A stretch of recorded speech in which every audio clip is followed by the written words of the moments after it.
during the space of a single human lifetime, my lifetime, we have changed the planet so much that the benign, stable conditions which underpinned both the growth of our civilizations and the trade and financial systems that you preside over have ended. Flaws in the finance system have helped tarnish our natural world.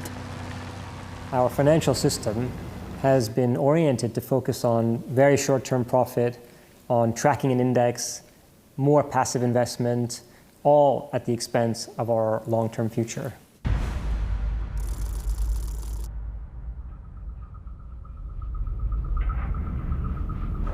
Our economic and financial systems prioritizes GDP and ignores, to a large degree, environmental and social externalities, causing huge damage to our planet and to the wider society.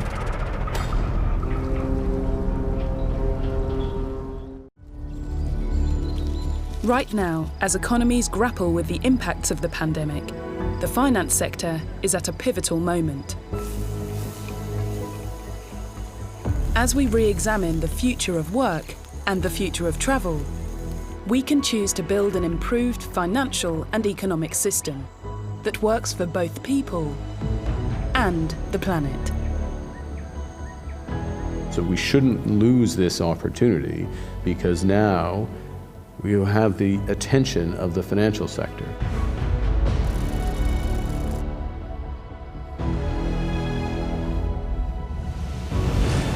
And no sector is better placed to drive the transition to a sustainable economy and a stable future than the finance sector itself.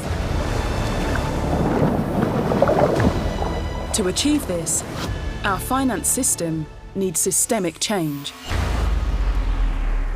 And now is the time to be brave and ambitious.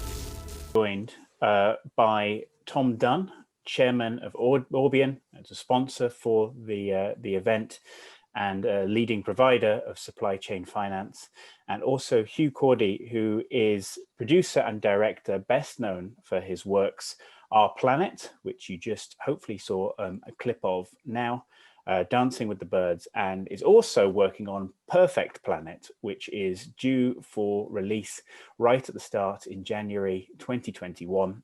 Starring Sir David Attenborough. So this session is something slightly different. What we're trying to do is, I guess, something that bridges the technical of supply chain finance, of the financing of international trade more generally, and also the wider challenges that we face at the moment, particularly with regards to the environment. You'll see I actually shared in the chat right at the start of today a podcast that was done by Tom and Huw earlier in the year. And if you want to sort of go into that in more detail and you can have a listen, it's well worth it. So this discussion is going to focus firstly on the impact of COVID on the natural environment. And then we're going to move into responsible trade and responsible supply chain finance as well, and what can be done. And we'll get sort of drill in and get more technical as we progress over the next 30 minutes. So Huw, I'll start with you, if I may. Well, welcome. What impact has COVID, the great disruptor of 2020, had on both the natural world and also on the global environmental agenda as well? Yes, well, I do think it's been significant, and I think there are quite a few. I mean, there's the short term and then the long term. I mean, I think short term, I believe that people have sort of discovered and rediscovered nature in ways that maybe hadn't happened before. I think, especially in the first lockdown, there were lots of people out in the natural world with nowhere else to go, in parks and so on. And I think I'm seeing it again now in the second lockdown. The parks and what open spaces are just full of people. So that's been a great development, and people really sort of feeling like they're more part of the natural world. I mean, obviously there were short-term benefits in terms of a drop in pollution, lowering a carbon footprint. In Britain, our carbon footprint was reduced by about 20%. And some lovely stories. I read one about northern India, where there was a city in northern India that was able to see Everest for the first time in 30 years. and it's also showed how we can live with less, and we've all had to live with less. And I think we've come to, a realization that it's not too bad. So hopefully, that will be something that we'll carry on with. It's also given us a newfound respect for science. I think we hear that phrase a lot more. We're following the science, and I think there was sort of quite a negative feeling about science in the last few years. And I think maybe people have re-identified that science is really a solution. And more than anything, the pandemic has exposed our vulnerability, hasn't it? And climate change is going to expose it even more. And so I think what's happening, particularly recently with the vaccination, it shows what humanity can achieve when it comes together to solve problems, because we're going to have to come together to solve the climate change issue. It can't be done on a sort of national basis. It has to be a global response. But there have been negatives as well. For example, the drop in tourism. That's had a significant impact on wild spaces around the world, with less money coming in. The salaries of rangers has absolutely plummeted. I've read that, maybe dropped by 80%. And what's happened then is there's been an increase in poaching, of deforestation. So we might have to think about how we, if tourism is not going to bounce back to the extent it was before, how are we going to be able to protect our wild places and our biodiversity? So that's something to think about. But on the whole, I think it's been an excellent, notwithstanding the tragedy of pandemic, I think in terms of our response to climate change has been extremely useful, because I think it's given us, or allowed us, the opportunity to press the reset button. And that may not have happened quite as quickly as it would have done without this. Okay, thanks you. And Tom, I'm quite interested about that sort of concept of pressing the reset button. So has the sort of COVID crisis given you sort of pause for thought, and how you sort of you run your own business, and your thoughts on what you're seeing with in the wider world?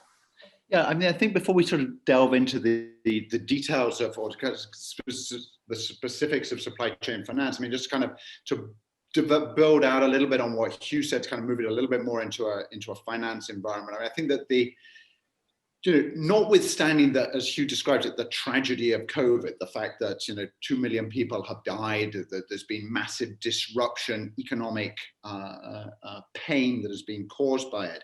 I do think that as we kind of look back at 2020 and we think about some of the positives that have come out of it, and just kind of echo a couple of the comments that Huw made, and then maybe to draw out a couple of additional ones.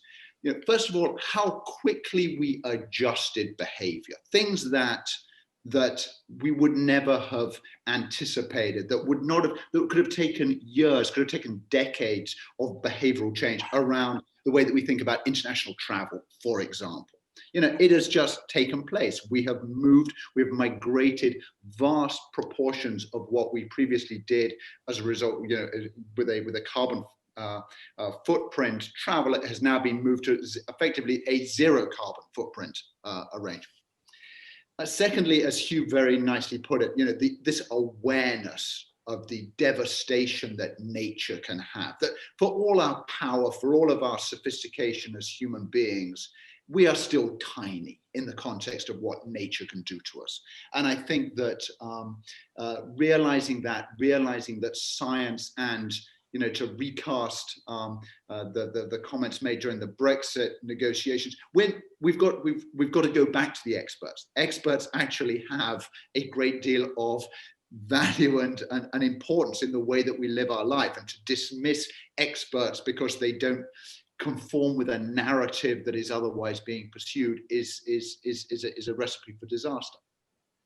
Now to become to move more sort of into a slightly more financial world, I think that an unspoken benefit, or an unappreciated benefit of the pandemic up until now, has been a really dramatic shift in some economic orthodoxy as well, around the fact that governments can borrow and spend, and it doesn't have all of the dire consequences that were the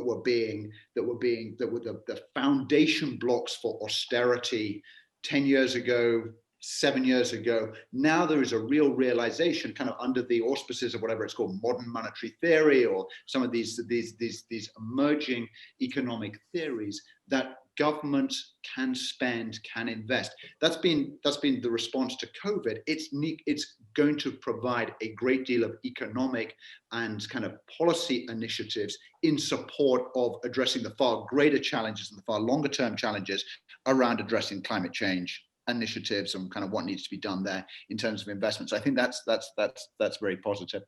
And finally, just kind of now sort of segue into a more political dynamic.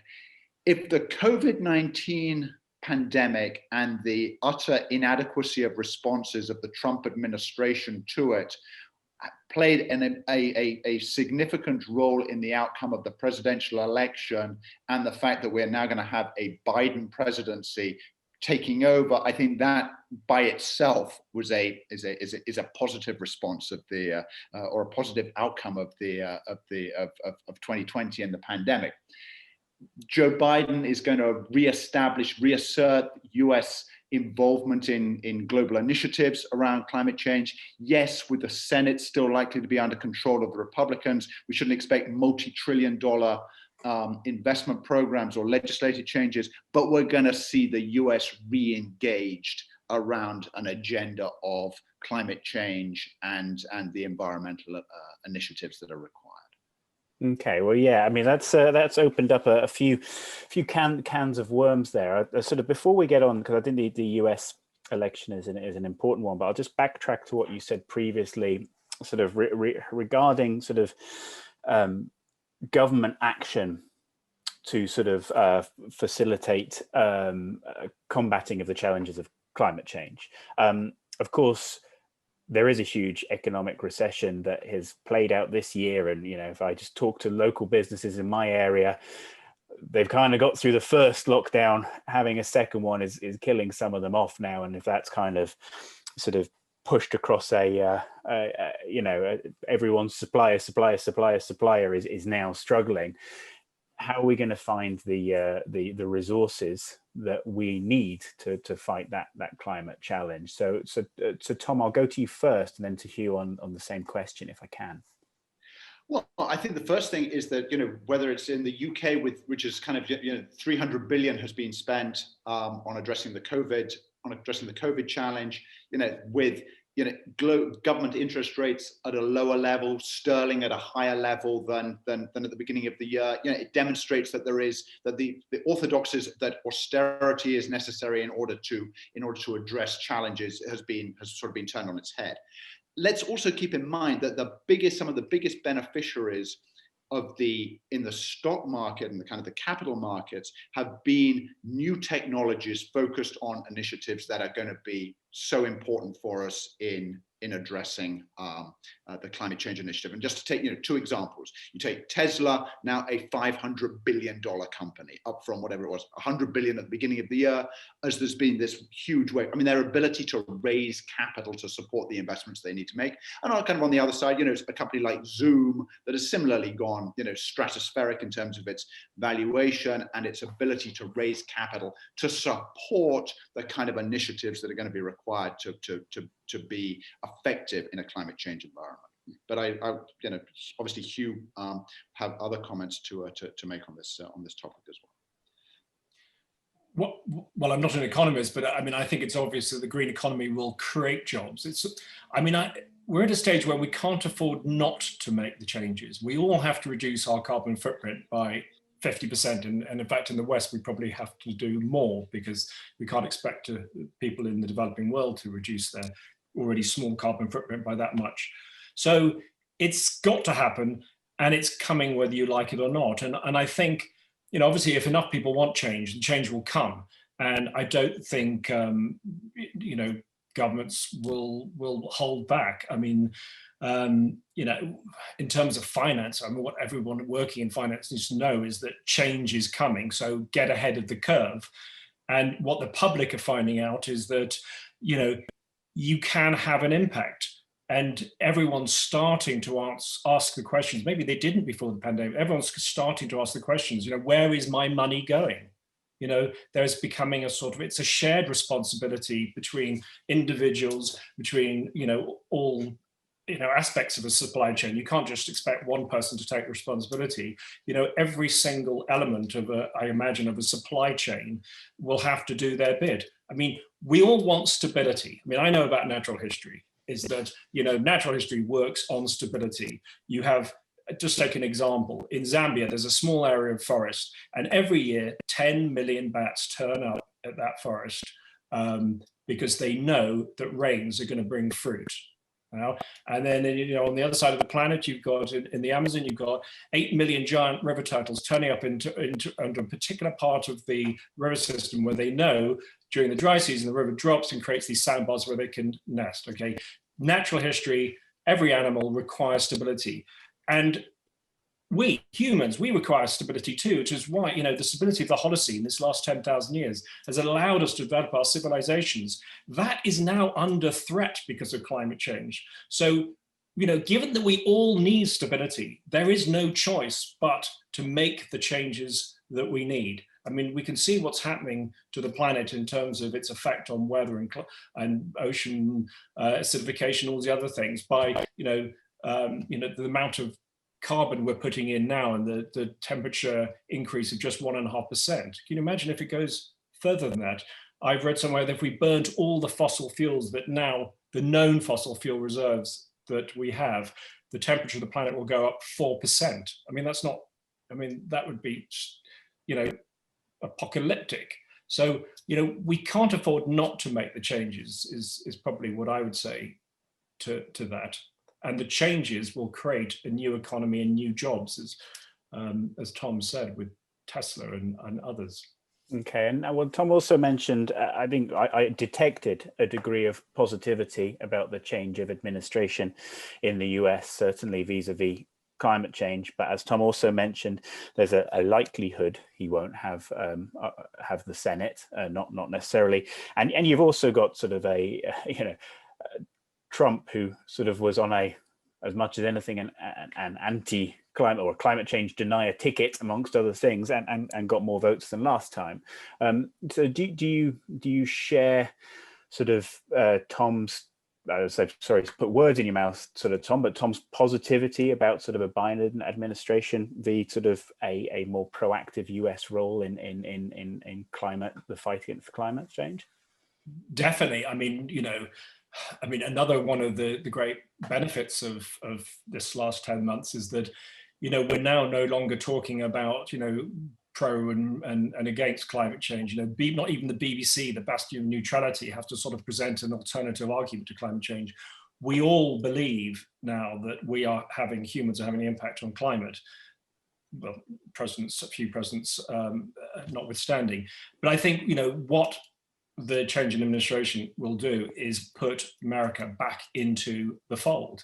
If you imagine, business and nature running along on two tracks, I think what's happening now is that we've realized business and nature have to be on the same track, and Biden is doing that. And he's shown it right from the word go by saying America are going to be part of COP next year. And he's well known for having a pro stance on climate change and trying to tackle those issues.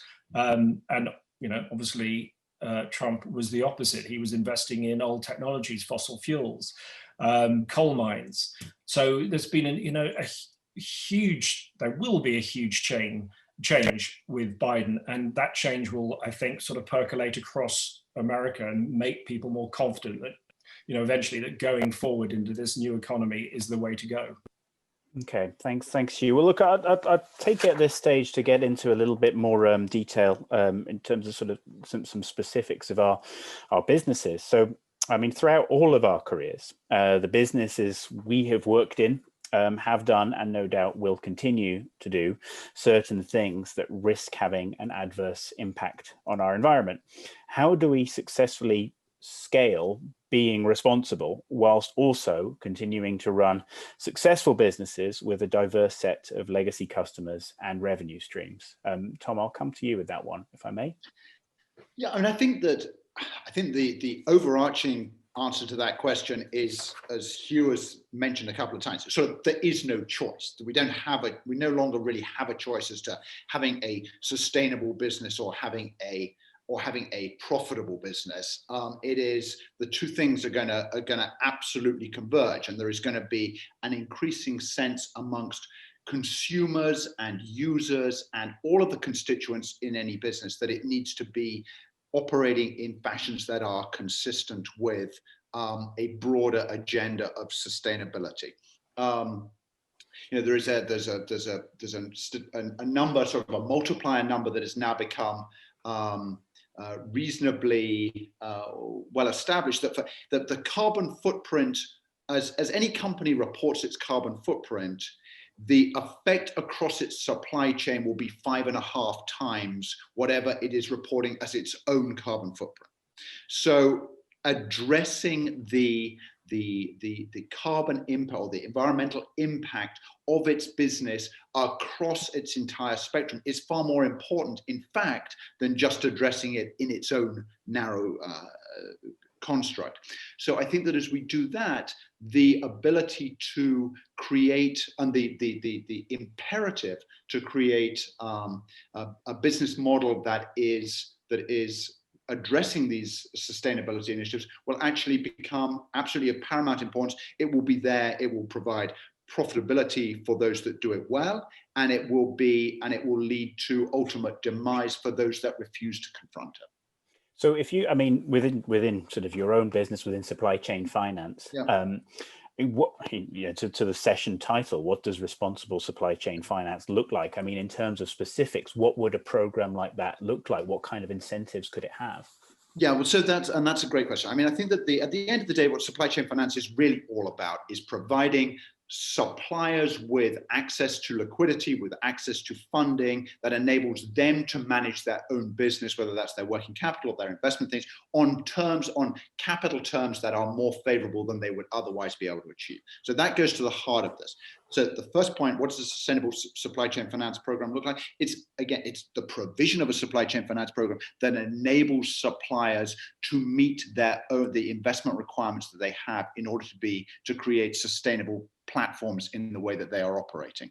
It can do that further by providing, if you like, incentives for those that go beyond what is being first asked of them. In other words, that outperform on a sustainability initiative, and possibly have penalties or sticks that the other side of the carrots for those that underperform, so that it doesn't become simply a question of, if you don't meet the objectives that we have for sustainability, you as a supplier will be struck off our list, because that may be difficult for the buyer to do. It may be unduly harsh on a supplier that is struggling to make those changes. But rather it says, these are the terms of our supply chain finance program. If you do this, if you meet these objectives, we will be rewarding you with bigger orders and lower cost terms for the financing that we're providing. If you fail to deliver against these things, you're sort of on a path towards ultimately us having to discontinue. But in the meantime, we're going to just be kind of providing you with, just reminding you that you need to be addressing this by increasing the costs associated with doing business with us at the margin. So I think that there are ways that supply chain finance programs can be engineered in order to provide incentives and disincentives for suppliers to do so. And it's very encouraging to see, just in the last week or so, an initiative launched by Walmart to do exactly what I've just been describing. And I think we're going to see more and more of that being done over the course of 2021 as companies realize the extent to which they can use supply chain finance programs in order to start to really impact this 5.5 times multiplier that is there within their supply chains. And so, I mean, you probably kind of answered what I was going to follow up with, but in terms of response from potential buyers, potential suppliers, is there enthusiasm towards this, or is there a bit like, well, actually quite happy with how it is, thanks very much? No, I think that there is. I think, again, it goes back to the fact that there is whatever Huw said before about, we all need the status quo. Well, there are some things, as whatever it is, the line from the leopard finishes, in order to stay the same, everything's got to change. Mm-hmm. And I think that would be a philosophy that I think it needs to sit at the heart of what we're thinking about. In order to keep the life and the civilization that we have, everything has got to change. And I think that people that realize that, it's not a question of whether you like it or you don't like it. You have to embrace it and then enjoy it, but it's got to be embraced. Fair enough. And so just a sort of note to the audience, obviously we'll be sort of going into the speaker lounge after this session. Go in Chrome, please go in Chrome, and we'll be continuing this session further. But obviously, if you want to put in the chat your own opinions on this, we'd be delighted to hear them as well, and of course ask any questions you have. So Huw, what I'd like, one thing, sort of looking at the video and the clip that we saw, and I do advise anyone to watch the full thing, which is available through the Our Planet website. The video ends, "Now is the time to be brave and ambitious." And within the context of financing international trade, which I appreciate is not your area of expertise, what do you think that would mean? I mean, I didn't make the Our Planet film, but I was talking to the producer that did, and he told me an interesting anecdote with the guy that actually made that statement at the end, Hiro, the Japanese investor, and he realized that, he had 1.4 trillion at his disposal, and he realized that he pretty much owned all the companies on the Japanese stock market. And he said, well, I can make real change here because I have this huge power. So in a conference, he stood up and said that from now on, all his asset managers were going to report back on the sustainable actions the companies he was investing in were going to make. And there was apparently a huge silence. And then everyone started laughing. And he was an investor into BlackRock. And BlackRock said to him afterwards, well, you were joking, weren't you? And he said, no, I'm deadly serious. This is my money. This is what I want from now on. We have to look to long-term investments. We can't be working on the short term anymore. We have to have a long-term view of all investments. And so, that's what the responsible investor is going to do. And I think, as I said before, what I can see happening is that everybody is going to be a bit more shrewd about what's happening to their money and ask the questions and expect companies to have a more responsible attitude towards sustainable development and be able to prove that what they're doing is much better for the environment. Yeah, no, fair enough. And Tom, kind of one of the things that sort of Huw sort of alludes to there is potentially a wall of money from sort of investors, asset managers, which will have to be specifically earmarked to certain initiatives, probably sustainable initiatives rather than others. I mean, what can you do within your own business that begins to sort of bring some of that money into programs? Yeah, I think there's if you like, there's two ways. There's going to be a direct way and an indirect way. So the indirect way, which is going to be the more important, which is just that more and more people are going to want to support these initiatives, and money is just going to get sucked in because it's going to create an asset class that is a thoroughly investable asset class, kind of even without being green per se. It's just that as more and more buyers are using these kind of initiatives in order to support their supply chains, even without being designated as a green supply chain finance program. It's just a supply chain finance program that is part of a broader sustainability initiative. So I think that's going to be the first thing. And if you like, that's going to be driven by the second order reporting that companies are increasingly required to do, which is in their annual reports, they're increasingly required to report what is their environmental footprint, and increasingly they're going to be required to report on this 5.5 times multiplier. So it's going to become part of that. The second thing, though, is that there are already important abilities to arrange financing in connection with the green bonds or the green finance initiatives that are being put in place. And I would expect that over the course of 2021, we're actually going to start to see people actually targeting those particular pockets of liquidity. partially as an exercise in developing their access to capital markets for these kind of programs, but also as part of a genuine desire to see this the green bond market develop as a viable long-term, multi-$100 billion asset class, rather than just being sort of a niche product, which it still is very much so today. So I think we'll see those two aspects taking place. And presumably, if you do have a higher level of reporting, that will necessitate a more credible level of data on this area as well, sort of, and the collecting of data. Absolutely. In terms of your own business, anything you can do to kind of collect that? I mean, I know you collect certain data on sort of supplier habits in the general, but is there anything you can do here? That's a great question, and let's first of all answer it about Orbian. So we are now embarked upon a major initiative to ensure that for every transaction that we're doing, every supplier that we're engaging, we are collecting data as to the environmental, the ESG, the broad ESG agenda or profile of those transactions, of those suppliers, so that we can then start to feed this into, as you know, Dan, we've been a long-standing supporter of some major European academic research initiatives around supply chain finance. We want to feed this data into that work as well. We continue to call upon other parts of the supply chain finance industry to participate as well, and we continue to make our data available, or the results of our analysis available to everybody, so that they can continue to push this forward as a very important agenda item. Okay. Yeah. Huw, can you comment there as well? Well, yeah, I mean, I think it just becomes, as Tom said, it's just companies are doing it, but it's not going to be long before it becomes a requirement. And the ESG that Tom was talking about, I mean, the environmental, social, and governance, which might to go off.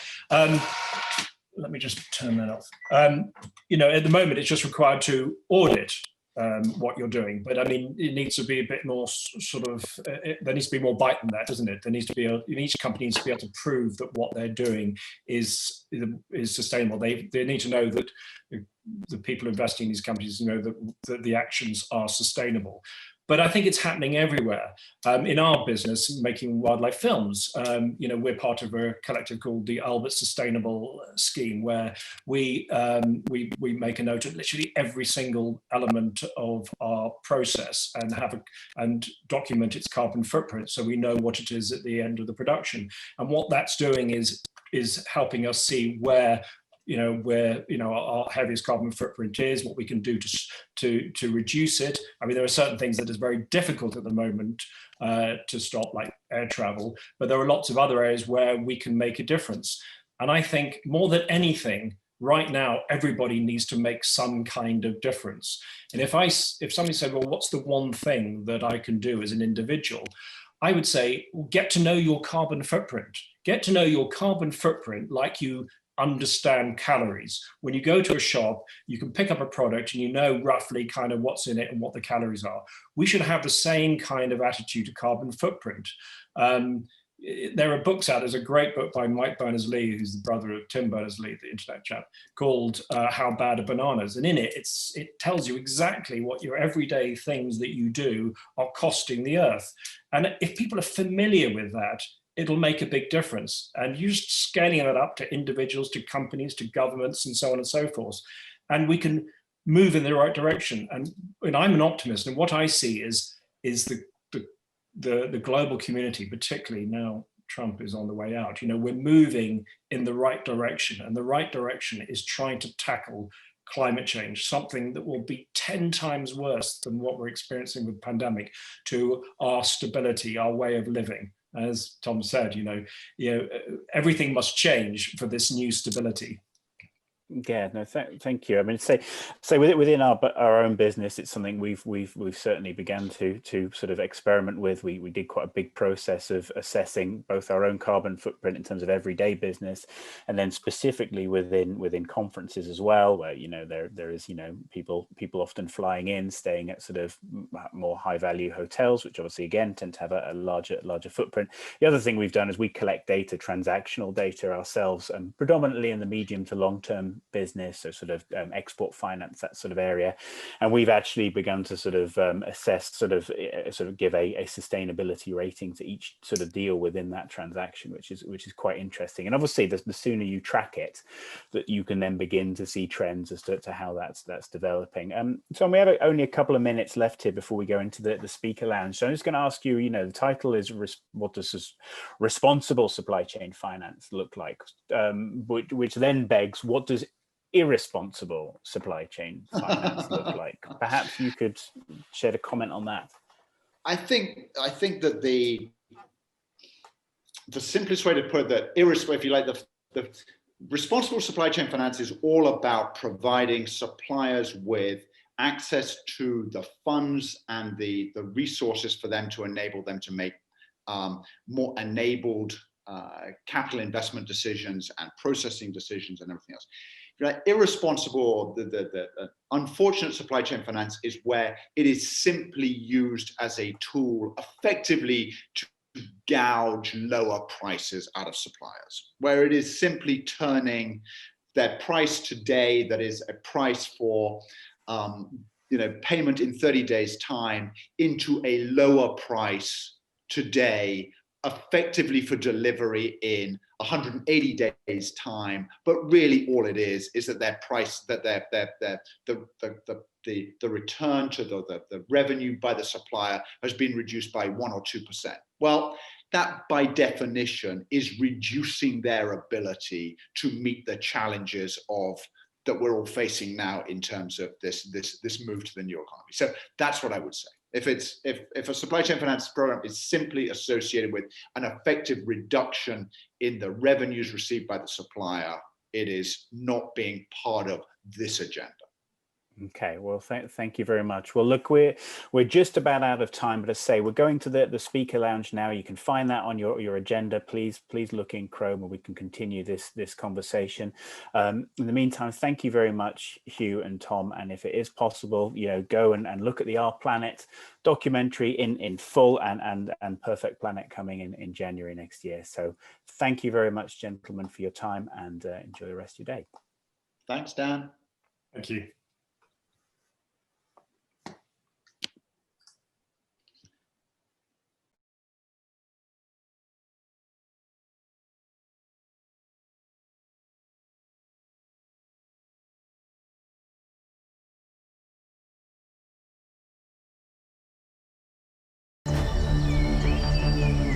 The value we place on a stable natural world will ultimately determine its future. Do we invest money in the practices that take us deeper into this crisis, or in the solutions that could get us out of it?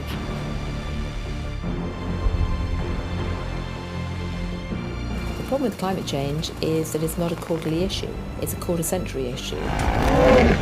There's over 300 trillion in the global capital markets, and that money can be harnessed to do a great deal of good.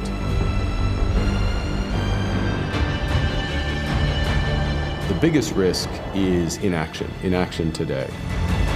This is the most well-educated and the most well-paid industry, and I'll be disappointed if we cannot change ourselves.